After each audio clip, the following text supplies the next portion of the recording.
donc de nouveau bonjour à tous et bienvenue dans ce deuxième tutoriel sur Wavelab 10 éléments. Avant de commencer, je vous demanderai de bien vouloir mettre un petit pouce bleu et vous abonner à la chaîne. N'hésitez pas non plus à laisser un commentaire. Je remercie d'ailleurs Baba Salah qui me dit que ça serait cool d'avoir le tuto sur la version complète. Alors c'est la version complète, c'est la version complète éléments, mais c'est la version complète. Elle est pas chère, elle coûte que 80 € je crois, mais c'est une version complète qui permet d'avoir jusqu'à 3 pistes. Alors on peut pas masteriser un album entier dessus, mais si on veut travailler du 2 titres, du 3 titres ou même du single, c'est quand même relativement confortable comme plateforme. Après c'est vrai que je pense qu'il y a un moment où je ferai des tutoriels sur la version pro, mais pour les bases, on va se contenter de cette version qui est déjà très très riche et qu'on n'explore pas totalement dans ces tutoriels. On attaque directement. Donc, notre tutoriel sur l'égalisation. On a notre petit morceau que j'ai composé spécialement pour l'occasion. On va réécouter ce que ça dit.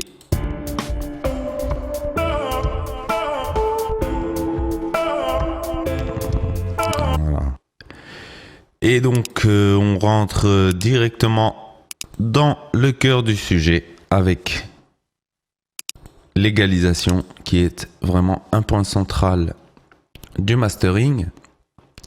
Et donc on va voir les deux types principaux d'EQ. On va avoir des EQ paramétriques, donc comme là j'ai le Pro Q3 de chez FabFilter, c'est un super EQ, franchement rien à dire.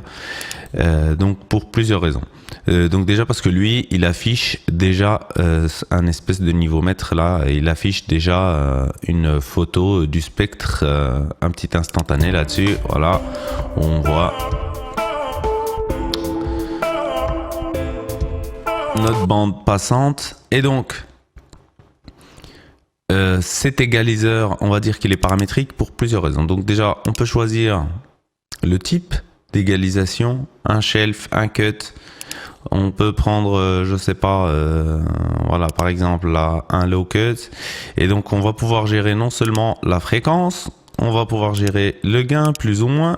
Non, bah du coup, pas sur un low cut, pardon. On va plutôt gérer la fréquence de coupe qui est définie en décibels par octave. Là ici on est à 12, c'est pas beaucoup, on peut aller à 18, on peut aller jusqu'à 24 grand max. Il faut pas dépasser cette limite là comme là en mode bricole, parce que ça vient perturber notre phase et vraiment on va créer des problèmes là où dans le mastering on est plutôt censé les résoudre, étant donné que c'est la dernière phase avant publication.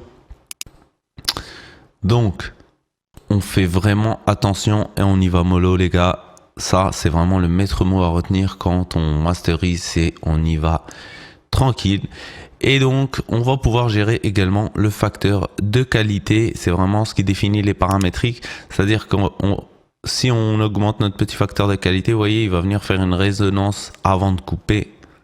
Et on peut vraiment l'enlever, ou dans ce cas-là, la pente, elle sera encore plus basse et il va couper encore plus dans la bande passante sur un cut, on va dire. Pour le moment, essayez quand même de vous en tenir à des standards aux alentours de 1. Après vous pouvez modifier un petit peu si vous voyez vraiment ce que vous faites, mais autrement vraiment allez-y mollo avec ce genre de paramètres, parce que ça a l'air anodin mais ça affecte beaucoup le mix. Et donc on peut par exemple faire de l'autre côté, allez, un high cut, et que du coup on soit pareil, allez, à 24, on va dire ça c'est vraiment le grand max, et on va venir, voilà.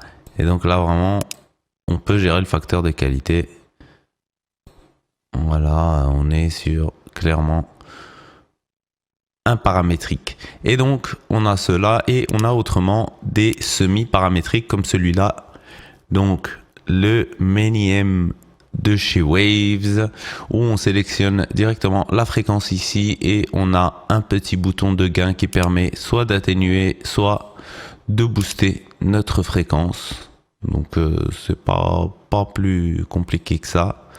Alors on a des effets HP. On peut, voilà, on a un endroit ici où on peut couper, on peut importer des pré-réglages ici, il me semble. Voilà, par exemple, si on a directement, on veut égaliser un kick et bam, directement ça augmente les graves, etc.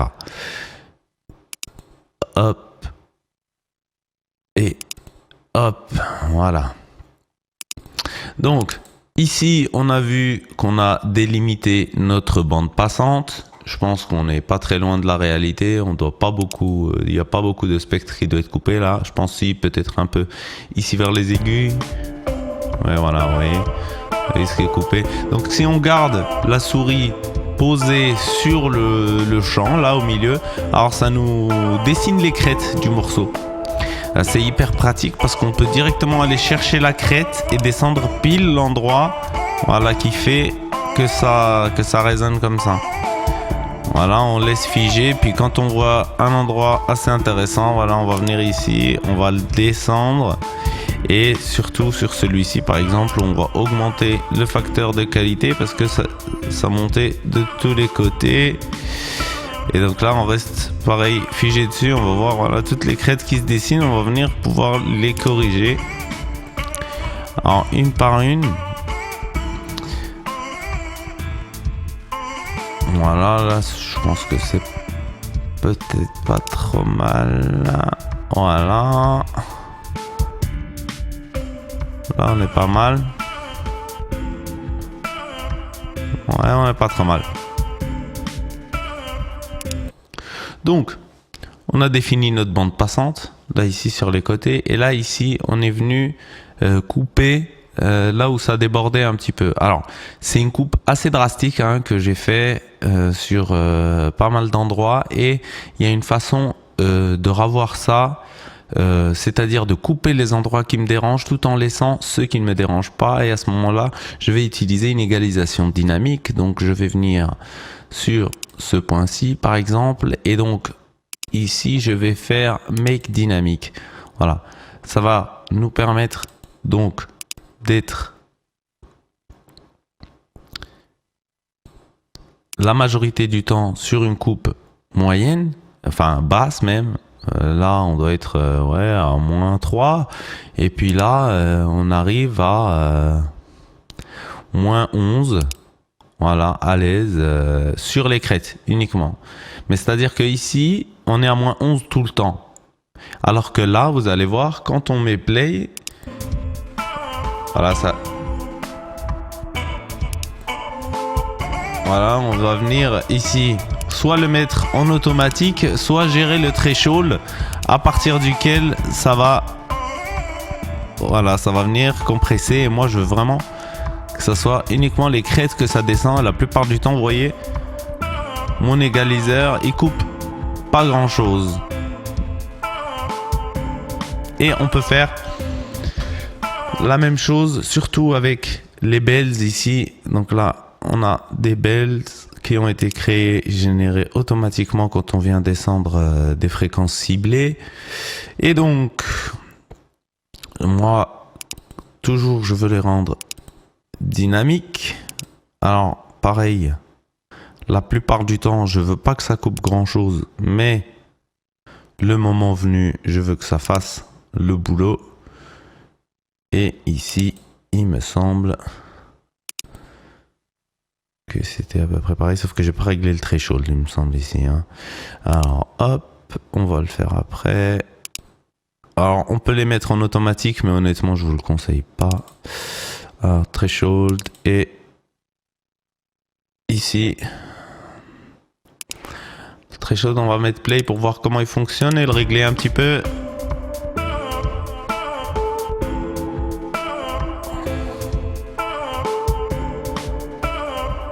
Non, c'est très bien.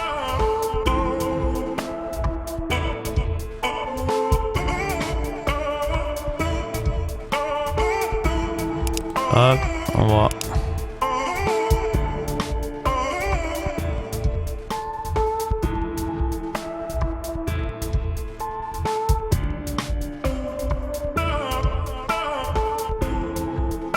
je veux qu'il travaille quand même un petit peu. Et qu'il descende un peu de temps en temps. On va voir ce qu'il coupe. Voilà, c'est ces fréquences-là qui étaient un peu trop hautes. Et ici, qu'est-ce qu'on coupe?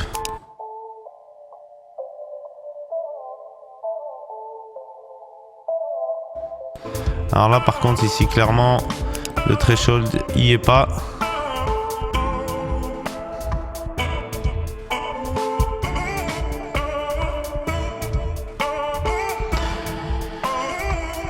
Et donc voilà, il va vraiment venir couper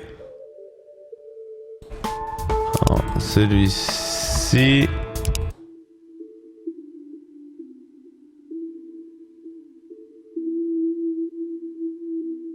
Vous voyez vraiment, il va venir couper un petit peu dans les harmoniques, mais moins brutal qu'avant, hein, quand même. On voit le son, il est plus clair depuis que les morceaux, voilà, depuis que les EQ sont dynamiques. Voilà, cette petite technique, vraiment, je vous la conseille. Ça permet de venir corriger les fréquences qui nous dérangent. Donc sans enlever ceux qui nous plaisent. Ça, c'est vraiment cool. Voilà, retenez ça.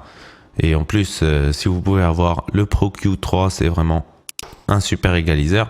Et donc, ensuite, on va voir ce qu'on peut faire également avec notre égaliseur semi-paramétrique. On va plutôt booster. Alors, sur la partie du paramétrique, on a plutôt coupé, hein, on a délimité ici notre bande passante en enlevant, ici pareil, et là on est venu atténuer les fréquences qui étaient prépondérantes sur notre mix initial.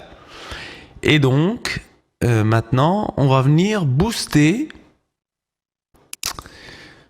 les fréquences qui font un peu défaut, qui font que le son n'est pas assez présent, n'est pas assez brillant, etc. Et donc on va venir donc jouer un peu notre morceau et voir où sont nos carences. Et donc on voit clairement là, hein, aux alentours de 5000, un peu, jusqu'aux alentours de 10 000, un peu ici. Et on devrait venir un petit peu soutenir la base ici. Donc, aux alentours de 5000, on va venir sélectionner 5000, vous voyez. Donc là, on est sur les high middle et on va mettre un +6 parce que c'est quand même bien bas. Et puis pour que la correction puisse se voir quand même. Alors, voyons voir. Vous voyez, ici, là, c'est quand même mieux. Regardez quand on enlève. Là c'est plutôt bas, je trouve, et donc quand on le met, alors après c'est subtil, hein, mais on voit quand même une nette amélioration ici. Aux alentours de 10 000, on va pousser un petit peu aussi. Voilà, on va pas trop pousser à 15 000, on va plutôt pousser à 10 000 dans le bas. Des hautes fréquences, on va mettre, allez, plus 3,4, on va voir déjà ce que ça dit. Alors, vous voyez qu'on récupère quand même bien un peu de brillance quand on enlève, on en perd, et dès qu'on remet, vous voyez, on gagne quand même un peu de brillance. Et comme je disais, on va venir soutenir un peu ici. Alors là, on est aux alentours de 50, hein, par là, ouais. On va venir donc à 50 et on va pousser un peu notre kick et notre basse. Donc là, c'est vraiment le bas du bas. Un +2 et on va écouter donc un avant et un après notre EQ. Il y a quelque chose que j'ai oublié de vous montrer parce que j'en avais pas l'utilité ici sur le paramétrique. Alors c'est le high shelf et le low shelf. Donc un high shelf, ça permet donc de venir couper à partir d'un endroit jusqu'au bout, d'un côté ou de l'autre. Donc un shelf, on va venir le mettre ici et ça ressemble à ça. Donc high shelf, vous voyez, c'est la petite espèce de petit diapason là. Voilà. Et donc là, c'est un shelf et quand on le descend, voilà, à partir du point qu'on a désigné jusqu'au bout, ça fait une coupure. Là, j'en ai pas l'utilité, mais voilà, comme ça, il y a des morceaux, c'est vrai, qui sont... il y a des morceaux qui sont plutôt prépondérants sur les côtés. C'est vrai que moi, celui-là, c'est plutôt le centre qui pêche. Et donc, de l'autre côté, de la même façon, il est ici. Et quand on le descend, hop, il bouffe tout le spectre à partir du point donné. Donc, on va réécouter, comme je vous disais, avec et sans mon petit travail. Là, c'est sans. On écoute et on mettra le avec pendant. Avec. Sans. Avec. Et c'est quand même plus brillant, c'est plus présent. Personnellement, je trouve que c'est un peu mieux. Après, bon, chacun sa façon d'apprécier les choses. On arrive à la fin de notre présentation de l'égalisation sur Wavelab, même si bon, on travaille avec des plugins, mais c'est vrai que dans les logiciels de mastering, il faut savoir, on travaille surtout avec des plugins, on travaille rarement avec le contenu du logiciel directement. Là, c'est un logiciel qui est quand même hyper ergonomique, qui est hyper simple d'utilisation et ça permet voilà de se concentrer vraiment sur l'égalisation. Cette égalisation-là, donc moi je l'ai fait avec un Pro Q3. Vous n'êtes pas obligé d'utiliser ça.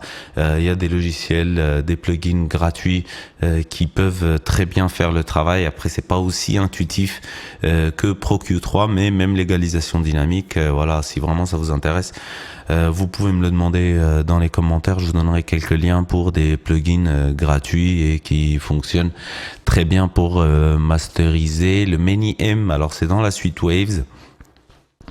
Donc pareil, voilà, ça c'est des plugins que vous pouvez acheter à l'unité. C'est vrai que ça coûte pas très cher. Ou autrement, bah voilà, vous pouvez avoir d'autres égalisateurs semi-paramétriques, mais comme on le sait, dans le mastering, il faut vraiment des plugins de très haute qualité. Autrement, on va venir vraiment altérer le son, causer des problèmes, notamment de phase ou autre. Et donc, il faut vraiment des plugins d'excellente qualité et savoir les manier. Donc aujourd'hui, j'espère que je vous ai un petit peu aiguillé dans cette première phase du mastering. On se retrouve dans quelques temps, rapidement, probablement, pour notre tutoriel sur la dynamique. Et je vous garantis que c'est de la dynamique. Donc je vous donne rendez-vous très bientôt et je vous dis à plus.